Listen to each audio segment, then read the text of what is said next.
Welcome, family, to the Crew Podcast, where voices are lifted, purpose is activated, truth is spoken, stories are honored, and legacy is not just discussed. Legacy is built. Tonight, we are stepping into a powerful conversation. Mind your legacy. Mastering intentional narratives daily to build a life that outlives you. So get your pens, get your notepads, open your hearts. Because tonight, you are not just here to listen, you are here to receive. Come expecting to be educated, empowered, encouraged, and equipped to stay the course, walk in purpose on purpose, and create a legacy that will speak long after you are gone. Tonight, we are honored to welcome a powerful panel of purpose-driven voices. First, meet Triveda S. Harris, a South Carolina-based author, publisher, visionary, and founder of Wings of Transformation Publishing, LLC.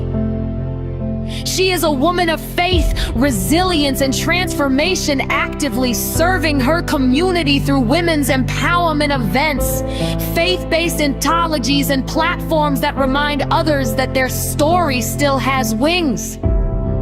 We also welcome Queen Mother Dr. Chenzira Davis Kahina, affectionately known as Dr. Chen, a respected educator, cultural griot, humanitarian, and global cultural ambassador from the U.S. Virgin Islands. She has spent decades bridging the spiritual, historical, and cultural connections between Caribbean and African heritage, reminding us that legacy is rooted in identity, memory, culture, and the sacred responsibility to carry truth forward. And we welcome John Harris, also known as Baruti Muinder Mariaman, an author, conflict and decision strategist, speaker, mentor, and community leader.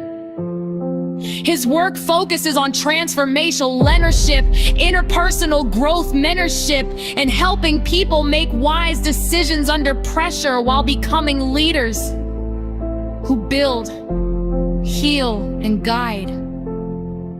Tonight, each of these voices will help us unpack what it means to mind your legacy, to master your thoughts, live intentionally, rewrite the narratives that shaped you, and take daily action toward the life God has called you to build.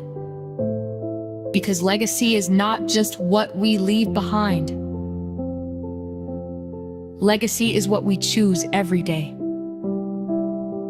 It is in our words. It is in our service. It is in our healing. It is in our discipline. It is in the lives we touch, the truth we tell, and the purpose we refuse to abandon. So family, lean in. Take notes. Share this broadcast. Tag somebody who needs this conversation. It is tonight on the Crude Audit. We are not just talking about legacy. We are learning how to live it. Please help us welcome our special guests of the hour. Triveda S. Harris, Queen Mother Dr. Chenzira Davis Kahina, and John Harris.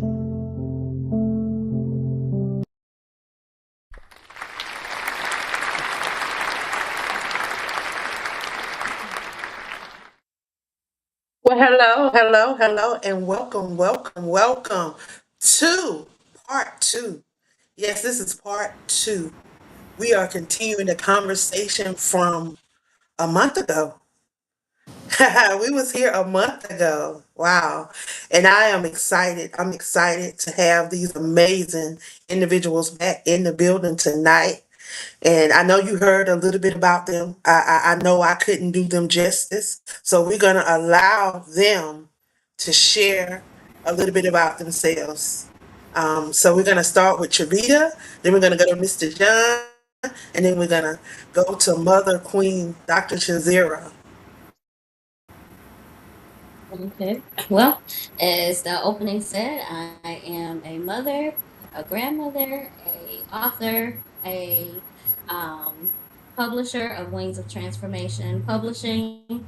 I help other aspiring authors share their stories with the world. I am a motivational speaker. I am also a stroke survivor and a Chiari malformation warrior. A lot of people don't really know what Chiari malformation is, which is a serious neurological condition that affects the brain, but it does not stop me from doing what God has called me to do. So that is me.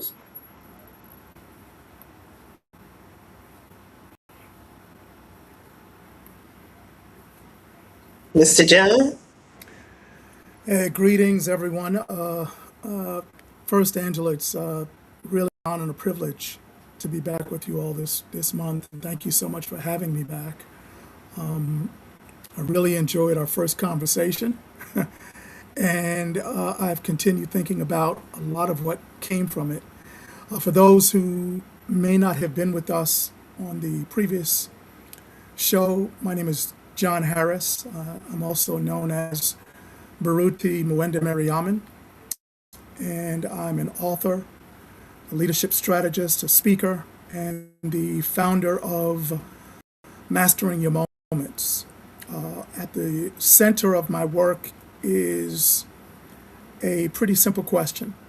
What is influencing the choices we make in the moments that shape our lives? So I spend a lot of my time exploring the relationship between conflict, choice, leadership, relationship, and transformation. And increasingly, how all of that connects to the legacy that we're creating while we're still here. So again, it's an honor and privilege to be here with you all this evening. Thank you. Dr. Chan? Greetings, everyone, and I'm going to start with a moment of reflection because today is a really significant day. Well, actually, every day that we're breathing on this side of the earth plane is a fantabulous day. But I really want to say thank you to Sister Queen Visionary Angela for just bringing some powerful people together to actually reason, speak about our views of legacy, and being able to talk about the mind, but the mind in a very proactive a family centered, community centered way. I think that's really profound. You pretty much so covered what I do, what I engage in. And I think for the purposes of those that are viewing and listening, yes, I'm a mother, a grandmother. Pretty sure you can hear that in part of the background. The cultural heritage education portion is part of the daily work and engagements that I'm involved in, but I'm an artivist. So, really into creative arts, but through a lens of being an activist in the body of creating the arts that I'm engaged in. I've been involved in STREAM, not only STEM, but the science, technology, the reading, the engineering, the arts, and mathematics for more than 40 years. And I've had the joy and privilege of serving as a heritage ambassador in different capacities. I do a lot of work around spirituality through the lens of culture, healing, arts, technology, and focusing that on things that promote life. So it's done through Us Speaks, which is another part of the network here with the Crew podcast, and being able to expand on being able to share word sound power that allows for persons to literally engage and embrace. What do we mean when we say a new legacy or building legacy?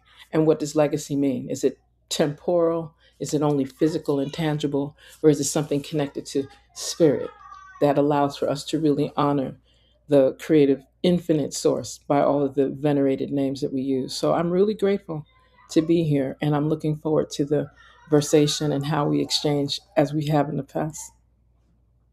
Yes, yes, yes. Well, I am glad to have you guys back. As I stated last time, we really did not dive into all of what I wanted us to talk about because it is so much. But I am so honored to have you guys and just the things that we discussed last time. The different insights, the different perspectives from each one of us because we come from different backgrounds and we do different things, but yet we are able to come together to talk about legacy and what that means to us. I want to start off with this question, reflecting on where we are in this season in our life. So the question is, when you hear the phrase "mind your legacy," what does it mean to you personally in this season of your life? This very season that we are in right now. And some things may have shifted um, from the last conversation that we had because that was a month ago that we had this conversation. So, this season that you're in now, what does mind your legacy mean? Let's start with Dr. Chin, Mr. Harris, and then Trevita. I'm not going to say your AKA name because I'm bad with names. We're good. We're good. We're If good. if if you say Brother Baruti, that's fine. Brother Baruni. Yep. Okay, I can say that. I can There you say go. All brother right.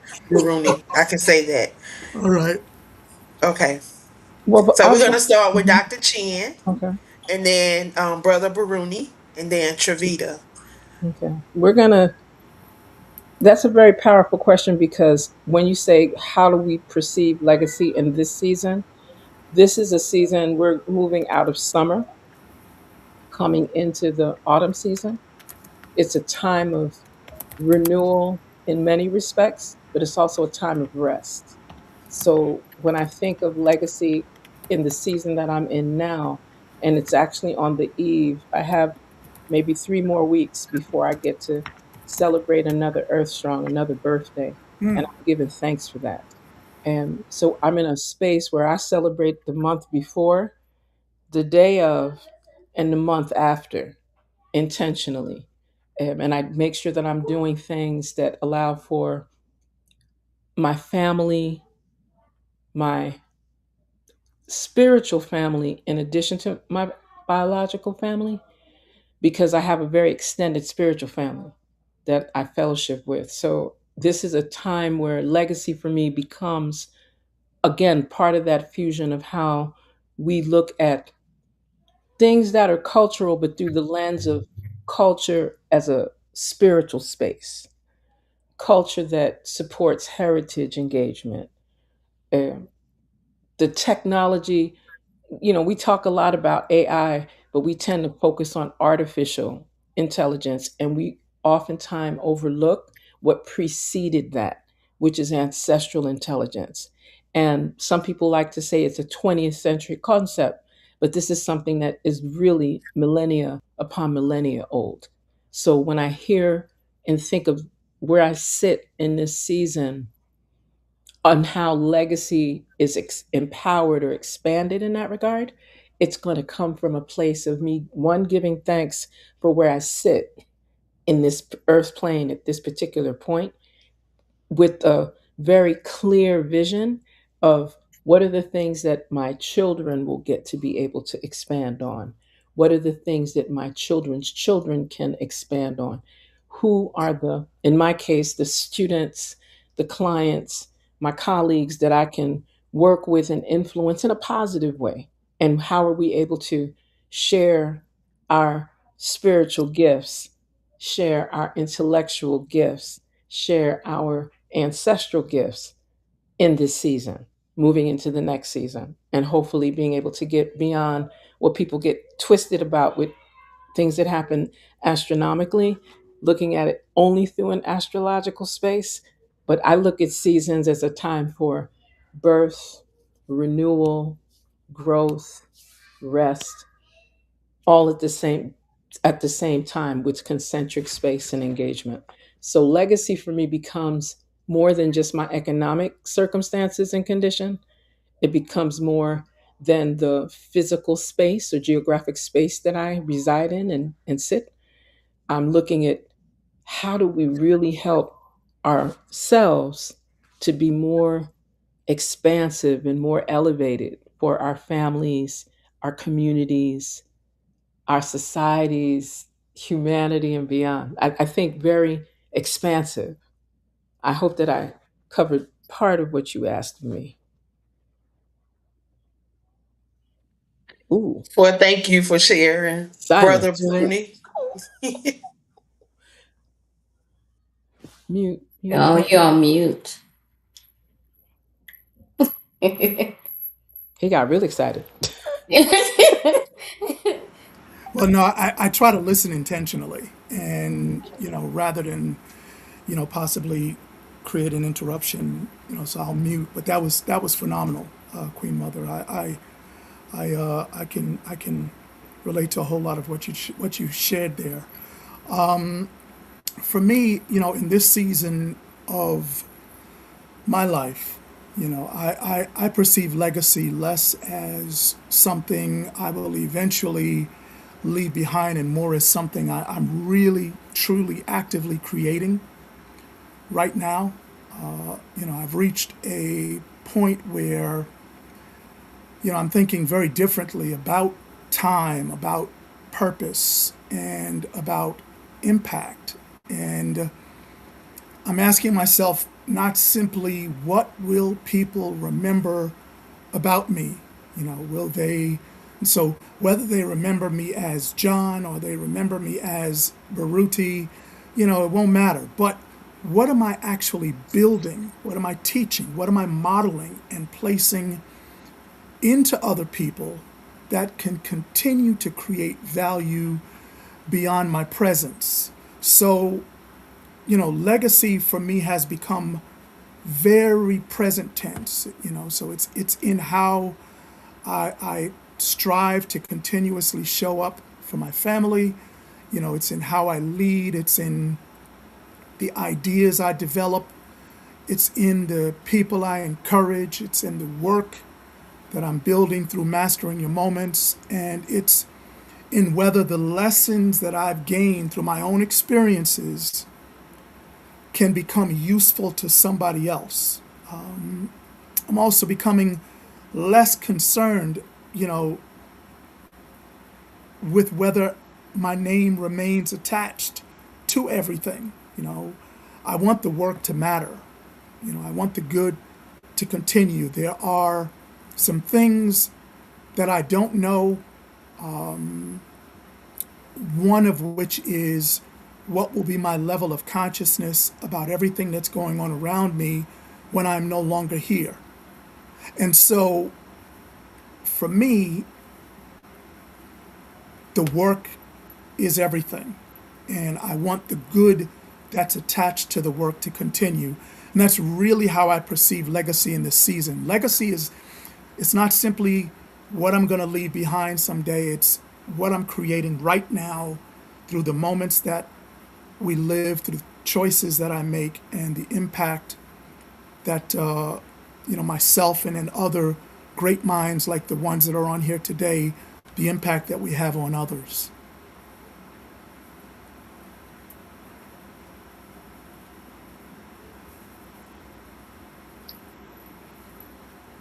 Shavita? Okay. Well, in this season for me, I will say that I have particularly slowed down and started to appreciate all that I have achieved in this short 47 years that I've been here. And I've been embracing all of that. And I've been receiving um, what my children have been celebrating that they've received from me. And my oldest son is about to extend his legacy in getting married in a couple months. And so it's a beautiful thing. and I'm excited for him. And that conversation has been a beautiful thing because we're talking about the things that, I didn't think, you don't think your children are listening to the things that you say to them when they're young, they're teenagers, and things of that nature. But he's 27 now, and it's like, well, mom, you told me this, and I'm applying it now. And so it's been a beautiful thing to be now on the receiving end of that. And so I'm receiving in this season of my legacy now and being appreciative of that, where I can now actually slow down and receive it. Whereas before it was always on the go, never having time to just sit and receive and celebrate. So now I'm sitting, receiving, and accepting that it's okay to actually celebrate the achievements of the things that I've accomplished. And it's a great feeling, but also it's a new feeling, and I'm just learning how to embrace the legacy that I've already created and watching my children be receiving and also acknowledging the accomplishments that I've begun leaving for them. So that's where I'm at in this season of my legacy right now. Wow. Y'all dropping some powerful information tonight. So, how do you protect your mind, vision, and assignment when distractions, doubt, or discouragement show up? Mm. And I want to start with Brother Baruni. Yeah, that's a great question. It really it's day by day, right? Because the one thing that I am convinced of now more than ever is how chaotic life is. And yes, there's order, yes, there's balance, but yes, there is chaos. Mhm. And that chaos can, swing from one end of the spectrum to the other. For me, what's become really important is to take something from what Sister Travita mentioned is that, I purposely slow down. And I have purposely slowed down because, when you feel a sense of true passion and commitment to something, Mhm. it is very easy to get ahead of the cart or ahead of the horse, if you will. And in those moments, it can be very easily to become distracted. And so I've had to slow down. As I age, I balance also health related issues. I balance family issues. I balance financial issues. I balance just the the the the travailing of life itself. And so for me, it starts with just really being able to, even in some cases, stop and, acknowledge my own weakness or inability in certain moments to respond to certain situations. I am a man that uses two hands to put on his pants, just like everybody else, irrespective of what my passion and my commitment is. And so I have to make a very, very deliberate effort to protect my mind and not allow myself to become distracted or discouraged or sidetracked. because there is so much that is actually happening. So it's a great question. And it really just, I try to spend a certain amount of.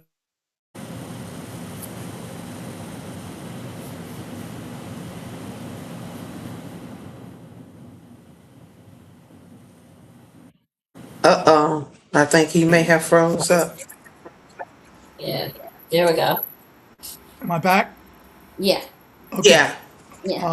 So I use a combination of silence and, just real quiet time to prepare myself, but then also remain open to what this chaotic life can bring at any time. Man. Travita? Well, what I do to keep myself protected is number one, I stay in prayer. I communicate with God on a regular basis.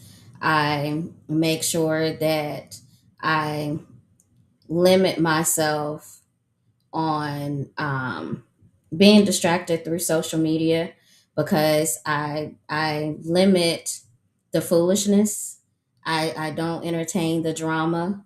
Um, like it's just certain things that I really do not participate in. If you're calling me to gossip or do any of that stuff, I'm quickly going to end the conversation because that's not for me. And so oftentimes when somebody, well, did you hear about such and such? Absolutely not. I didn't because it wasn't intended for me to hear because I've said this a few years ago. If God didn't put it on my calendar, it's not my business.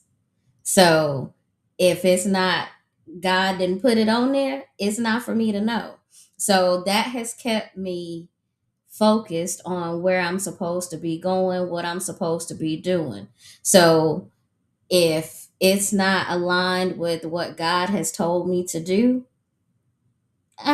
it ain't my business. So that is what keeps me aligned, focused, and determined to stay in the business that God has assigned for me and stay out of where I'm not supposed to be. So that's just how I stay protected and aligned with the purpose that I'm supposed to be doing in this season.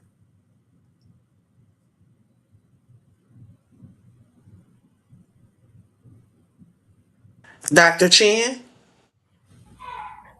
I may have to ask you to repeat the question. I heard. So the question was, how do you protect your mind, vision, and assignment when distractions, doubt, or discouragement show up? Mm, I think I just needed a moment to reflect on what I just heard from Brother Baruti. It's Sister Queen Trevita. I said, pause. I had no, you know how you prepare a response and you ready. And then people speak and you're like, what? Okay. I Clouder.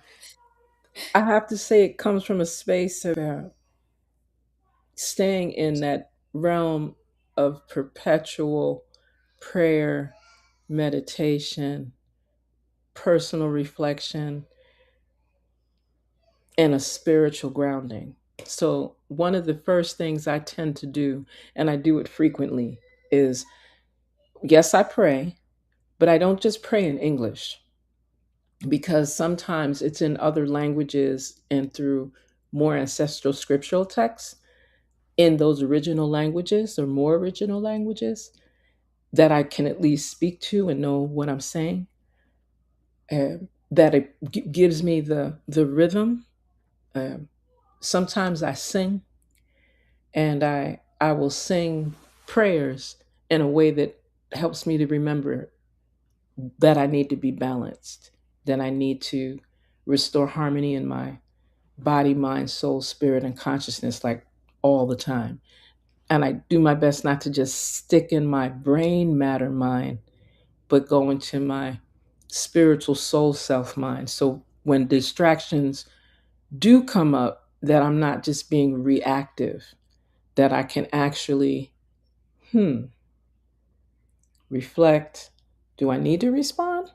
If I don't need to respond, even better, and keep it moving so that I can stay in a regenerative, transformative, self healing. What is the word they like to use now? Self care.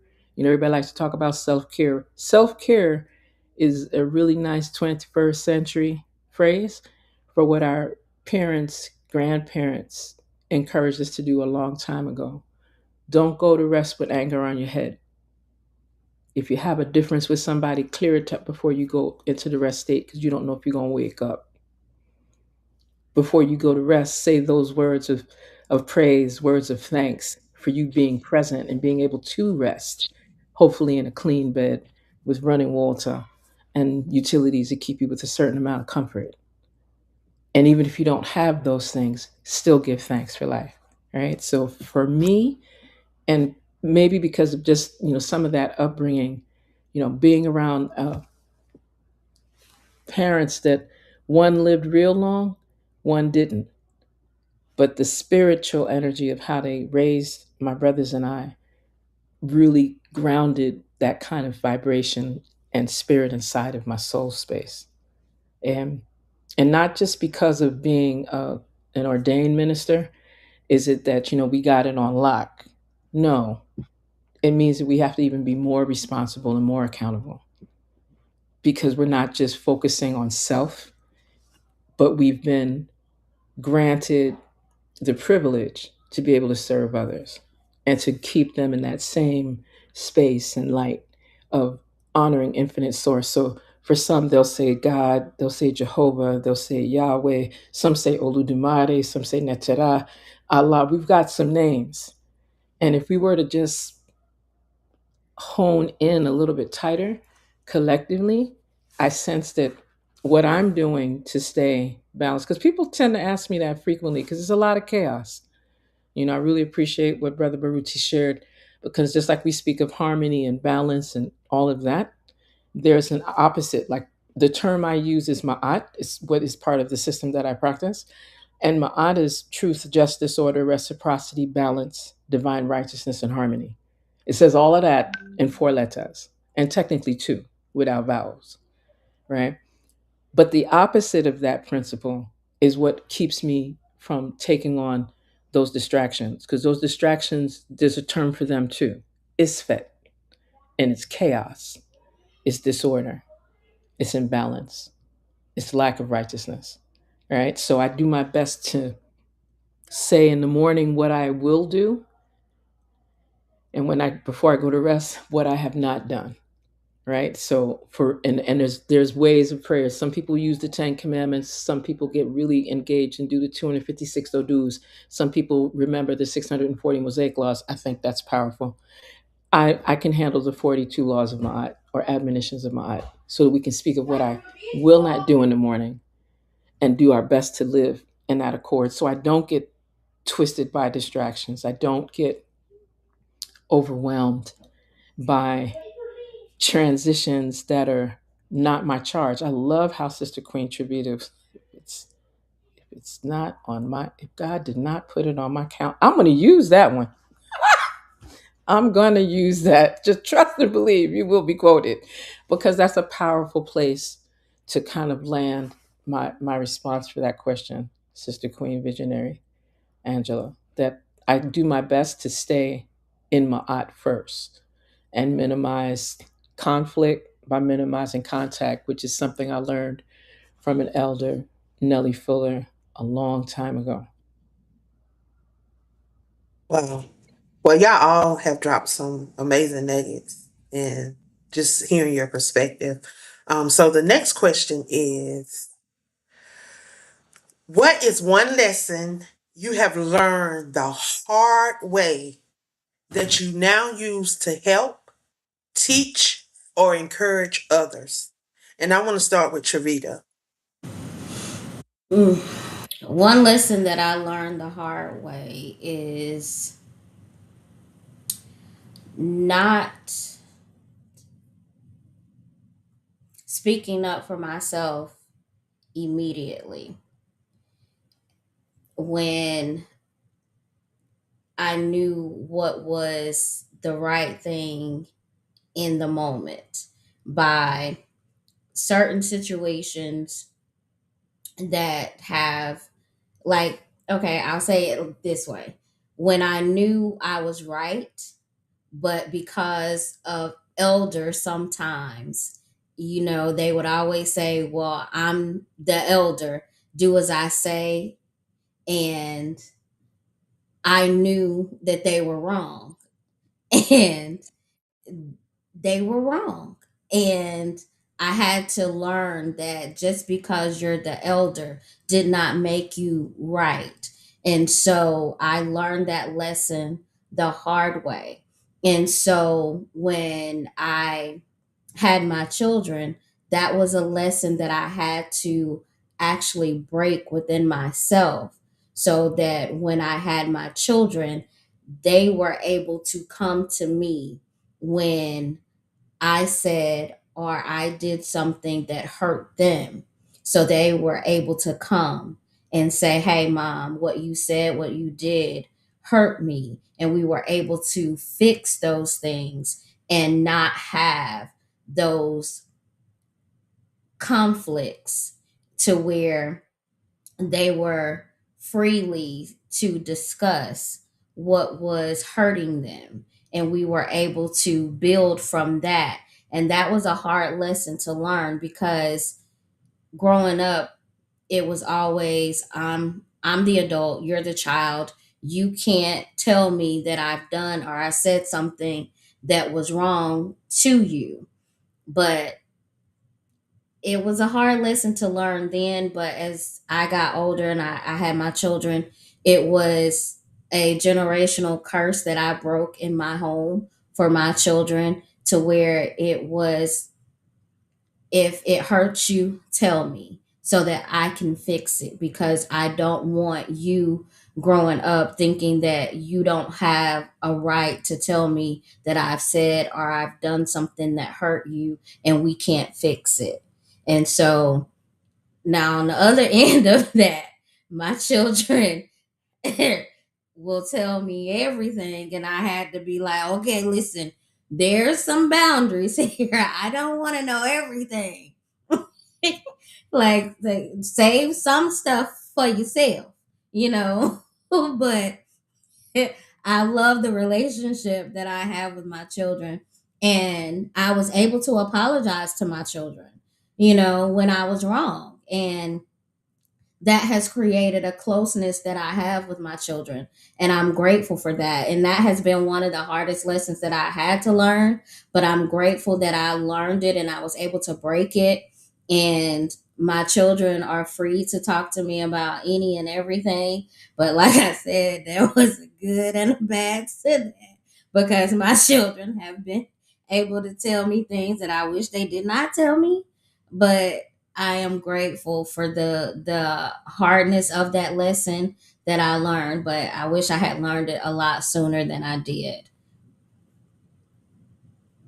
Wow, that's powerful because being able to learn from your mistakes and being able to teach somebody else.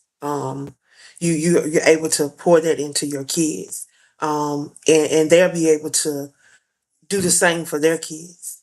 Mm-hmm. So that is the things that we do on a daily basis that will create legacy, because Mm-hmm. that'll be something that will be passed down to your kids, that they will be able to, your kids and generations to come. um, Communication, and Mm-hmm. we know that that's one of the things that sometimes lack in our culture, in our communities. Communication, so that is great. That was a great one. Dr. Chin. And I really want you to repeat the question, but I did hear what you said, so I'm not going to do that again, because I know Travita be. I can tell that this could be an easy 6-hour panel discussion on a variety of things. So we're just giving like the tidbit bite size version.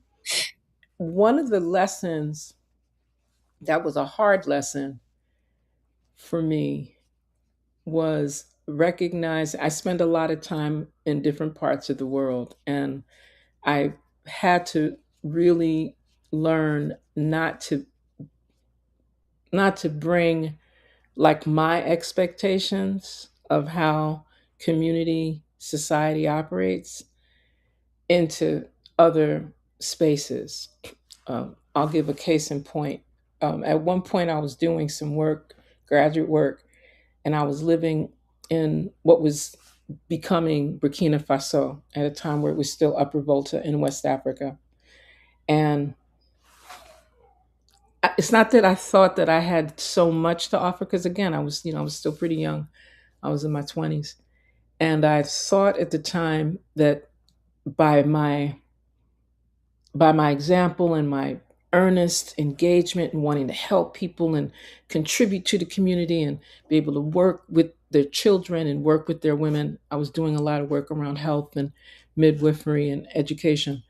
And I thought that if I had that kind of thrust and didn't have a lot of money, but I thought I had enough resource that I could come and transform things, forgetting that you need to meet people where they are. You need to leave your, in this case, Western mindset in the West and observe, reflect, honor what are the strengths in that space, learn some of the weaknesses, and then blend them or layer them over what you think is really important, because it's important to, in my case, I thought it was so important to me, it had to be important to them. And it was a very rough lesson, because not only did the country go through a major transformation in the years that I worked there and studied there, uh, but it also led to me really learning how to know space and place while respecting where people sit, that they may be in a place of elevation that I haven't reached, and I need to honor that. And then I need to be able to know that I may have a lot of gifts to offer, but they're just not prepared or ready for that. And to not take it like I need to get angry or I need to come out of my space or shun people or feel the term we use in the Caribbean is hoity toity, right? Like that you think you're better than people, right? Because you come from wherever you come from and you have a little extra. And that's something that I've learned to teach other persons that are doing that kind of travel. And especially if they're speaking of repatriating to another country, especially those coming out of the 48 contiguous US, because the 48 contiguous US has a way of, it's so seemingly solid, even though people think it's in chaos now, sort of, in a way, but it's still, people have running water, they have electricity most of the time, they have access to food most of the time. But I'm talking about being able to teach persons that are making these international travels, and saying that they want to go and give back and be humanitarians, to do it from a place of not being paternalistic, or to think because the Creator has blessed you with certain gifts, talents, and expertise, that you're above the people that you're serving, or that you feel that you have to put a live stream on every gift that you give to the child that's needing food. It might be that you just need to just sit with that mother that is just buried an infant child. It may be that you may need to speak to some of the brothers in the community that may not always understand your language fully, but they can feel that you care and have empathy for what they're experiencing. So for me, I took that hard lesson of not understanding how to be more sharing of a form of empathy and understanding, to then shifting that and turning it around. I mean, I have had many years to practice though, so I'm not encouraging that persons can just up and do that instantly, but it's good to know how to compartmentalize what is your weakness and being able to use your strength. I'm going to sound like an educator now, to ameliorate your weakness, and do the same thing when you're sharing and giving to others, so that people can really receive what you're offering and what you're giving, so that they know it's from a place of authentic, sacred intention, authentic, compassionate care, versus, I just think you should do this because it's important to me. It worked for me, and I know, because that's not how the world of humanity flows. And especially if you are moving as a child, even if you're an adult, but a child of creative infinite source. Right. Right. That was some good knowledge. We definitely need to know how to operate in empathy and compassion when we're dealing with other people. So that was good. That was good, Dr. Chan. Brother Baruni, So, your so, thoughts. yeah. So, man, I mean, sometimes I really hate going last because when I hear your responses, it just takes me. Woo! But here's the thing. I mean, even in leading into that response, as I'm sitting here thinking about one lesson I've learned the hard way, right? Learning is continuous, especially in the work that we do, the work that we're committed to. And so I almost think to myself that I set myself up by saying that I've learned this lesson because there are things that I've learned and I think I've learned it, and then I discover, no, you really didn't know, because something else will happen, and then you realize, oh wow, I thought I had arrived at a place of understanding of that. So, one of the things that I really appreciate about the question is that, in addition to it provoking the thought, it also provokes the challenge to stay in that space of learning. But one lesson that I've learned the hard way, and I'll say, again, I'm still learning, is that I cannot control everything that happens around me, but I am still responsible for what I do with the moment I'm given.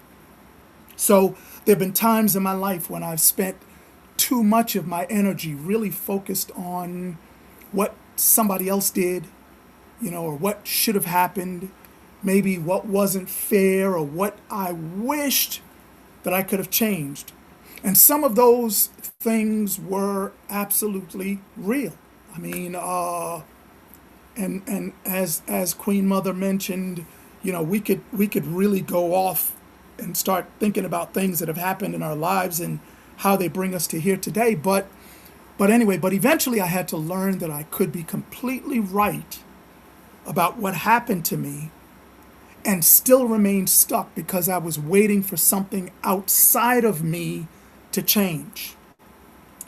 That's something that I really strive to use when I am working with other people today, right? I don't tell people that everything is their fault because it isn't, and I don't tell them they can control everything because they can't.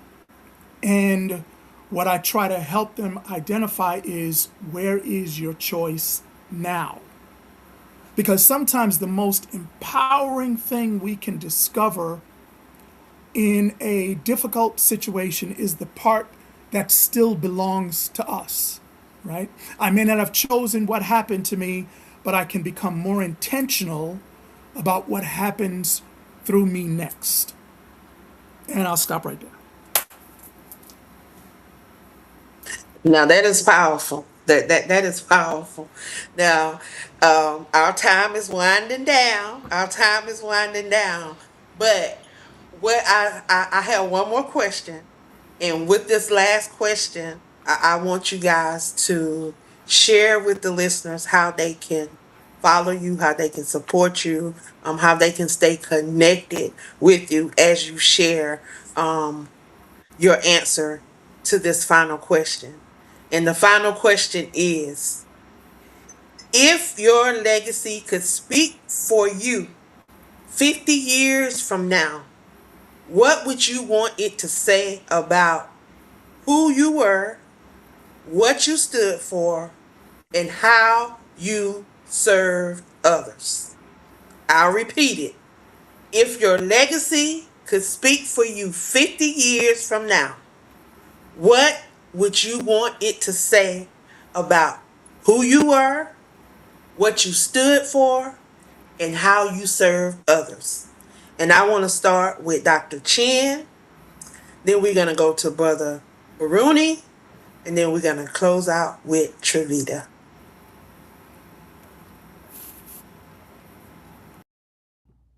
I would be very mindful that 50 years from now, the authenticity of my intentional work, the harmony that I exemplified and exuded in all of the things that I've been involved in, whether it's as an educator, as a healer, as a ordained minister, as a artivist, as a technologist, as a communicator, as a mother, as a grandmother.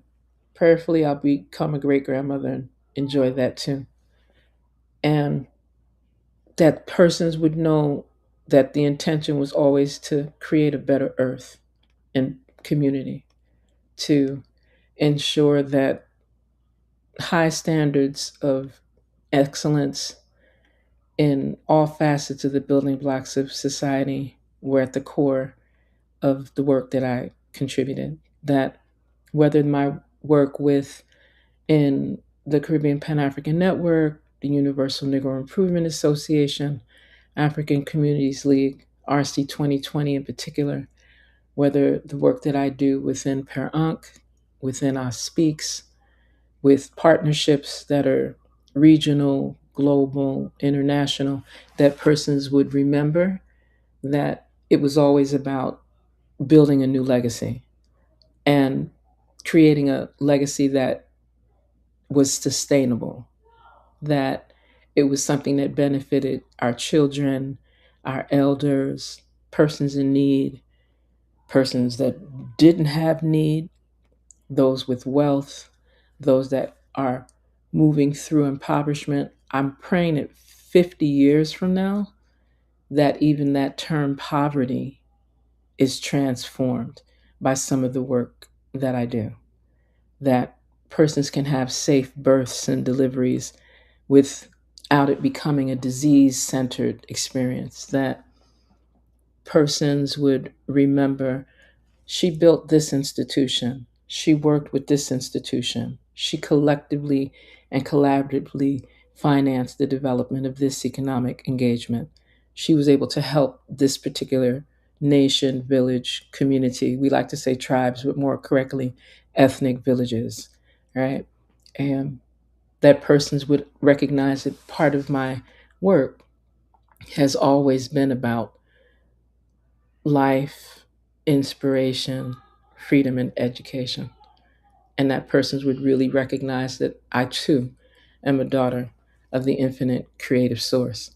And irrespective of which book I use or which scriptural text I read from, whether it's in English or not, that it's all about understanding and honoring that we are should be about honoring the creator and living it every single day with a destiny driven space that just lets people, when they say and reference me, that it's going to be in a positive way, that my character, my reputation, my liberty is seen in that space in alignment with that which is divine and righteous. And even when persons reflect on that temper that I can have, that they recognize that I'm still human and that I'm always in a place of improvement because perfection isn't real. Improvement is authentic. So it would be a place of, yeah, 50 years from now, I would love that. And of course, my art collection, because my art collection definitely will outlive me. So I would like for persons to make sure that I'm saying it publicly so that persons remember things like that. My art collection, I'm a bibliophile, so my collection of literature and books, I think that, yeah, 50 years from now should be in that frame. And before I close though, I just need to make sure that I recognize today's as I started, really special. Sometimes we don't refer to days like the Universal African Flag Day, August 13th. People forget people like Marcus Garvey, but today is that anniversary. And I think it's powerful that we're having these types of conversations amongst our circle in this sphere, in this realm. So when people see a red, black, and green flag, I don't want them to forget that's also connected to how we deal with legacy. But that's also how we begin. We're talking about something that was formulated from back in the 1920s and even before that, originally in 1914, and it still exists. So 50 years from now, I would like for the things that I've been a part of and engaged in to still exist and be remembered and remembered respectfully.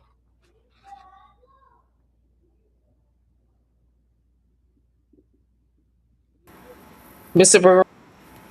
So,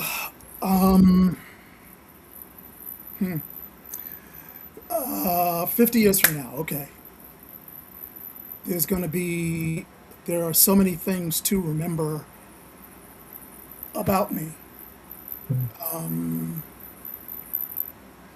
Unfortunately, all of them won't be connected to the work that I've done because this represents a part of who I am and it also represents a specific period of time.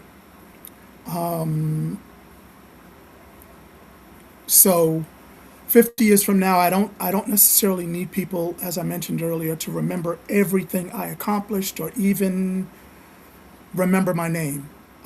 I would hope my legacy says that I used the time I was given to help people recognize that they had greater capacity, greater agency, and more possibility than they even sometimes believed themselves. I hope it. I hope it says that I loved my family well, that I served people, that I developed leaders, and that I left behind ideas and tools that continue to helping people make more intentional choices long after I was no longer here to teach them myself. You know, if something I wrote, something I taught, or something I placed into another person is still creating good 50 years from now, that's enough for me. I don't need my name attached to everything. I want the good to continue. In terms of, me, Barudi Mwenda Mariaman, Mastering Your Moments, the easiest place to communicate with me, I mean, I am on Facebook, social media, but it's through my website, which is momentomaster.com. momentomaster.com. Momentomaster.com. That's the home of Mastering Your Moments and where you can learn more about the books, the work we're doing, speaking and engagement opportunities, and ways to connect directly with me. And again, that's momentomaster.com. And I'd love for you to continue the journey with us because every moment matters and every choice resonates. Awesome, awesome, awesome. Dr. Chen, did you share how individuals can connect with you? I don't think you did. Because I was focusing on answering the question. But I shall. Aspeaks, ASTSPEAKS at gmail.com. You can find Aspeaks or just by my name, Chinzira, and you'll see my picture. It shows up. I usually, most of the time, I think it's with a white crown on Facebook, Twitter, X, and YouTube as well. YouTube, I encourage persons to look at AST Speaks, and that way you can connect to all the other networks for whether it's to do motivational speaking, a variety of services, again, that are about culture, healing, arts, technology, and spirituality that promote life. Thank you for that. Sister Queen. All right. Travita, do you need me to repeat the question? No. No, what I hope people will remember me for is number one is that even though I only stand 4 feet 8 inches tall, is that even though she's small in spirit, she in height, she's just 10 feet tall in spirit because her small statue, big spirit, she was never let anything stop her. She let life take her by the horns. And even though she was determined to be big, because God said, you may be small, but you are mighty. And this stroke did not stop you. Kiari did not stop you. Anything that you set your mind to, you will accomplish. And anybody that you encounter, you will pour into. And that will be your legacy because you have never let anybody who comes into your space, you have never let them think small of themselves because you don't even think small of yourself. You are bigger than your small statue. And so, since you are bigger than your small statue, everyone else around you is bigger too. And so, that is what I leave 50 years from now because that's what God said. And so, you can find me at Wings of Transformation Publishing. You can also find me at Travita Harris on Facebook. Travita Harris at Wings of Transformation Publishing. Um, It's the same thing on all of them. Travita Harris, Wings of Transformation, um, TikTok. It's just the same. You're not gonna mess that up. Only way you'll mess it up is you'll misspell my name. So I'm gonna spell my name for you because everybody get the I and the E in the wrong place. So Triveda. If you can say Velveeta like the cheese, you can say Trevita. It's cheesy, but you'll never forget it. Got it? Okay. Love you. Oh, and the other thing you'll always remember, stay out of God's business because that's what they'll remember me for 50 years from now because I always say that. Stay out of God's business. The only thing he needs you to do is be obedient to what he's called you to do because God is God all by himself. He don't need nothing from us but to be obedient to what he's called us to do. So if you ever hear somebody saying that 50 years from now, I said it first. Well, I want y'all to know I have truly, truly enjoyed you guys once again. And I know that those that are tuned in have been blessed by the nuggets and the things that you have shared from your perspective on legacy and minding your legacy. Because all of our legacies are different, because our journeys are different and our perspectives are different. So it's always great that we can come together on panels like this and be able to share so that we can reach the masses. So again, I thank you guys for taking time to stop by and share. Know that my door is always open. I want people to remember me as someone that always wanted to educate, empower, and encourage the next person to stay on this journey that we call life so that they will be able to leave a legacy, that somebody will remember something that they encountered from coming in your presence. So that is my take on 50 years from now. I have been blessed. And I hope you guys that are listening, even if you're hearing it as a replay, I hope you will take some of these nuggets and apply it to your daily life. Because legacy is being created every moment, every second of every day as you live. Because guess what? We can't go back to yesterday and correct something that was done and do it over. So what was done yesterday is already part of your legacy. So take advantage of every moment. Take advantage of every moment. Again, I want to thank Chavita, Brother Baruni, Dr. Chin for taking time out your schedules and stopping by and share. Know that anytime y'all want to stop by and share with me on this Thursday, because I now am here on second Thursday. This is going to be the Mind Your Legacy Corner for the rest of the year. So anytime you guys want to stop by, just let me know and we can continue this conversation, because this is a worthy conversation, a needed conversation, and something that just cannot be wrapped up in 1 hour. We probably can go into December the 31st every second Thursday until December, and probably still wouldn't cover everything. But I tell you, I have been blessed. And again, I thank you guys for being here tonight. I hope you have a great rest of your evening. I hope y'all have a great weekend. And I'll be in touch, because we may do this again in September. So Right. I Thank love you so y'all, much. and I appreciate you guys for stopping by. So I hope you guys have been blessed, and see y'all Thank you next for time. tuning in tonight. Real good. From my heart to yours. Good night. Good night. Queen Visionary Angela, signing off in grace. But keep your legacy in motion. Keep walking in faith. Good night, good night. Keep minding your legacy.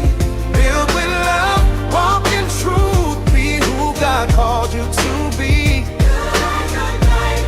Let your purpose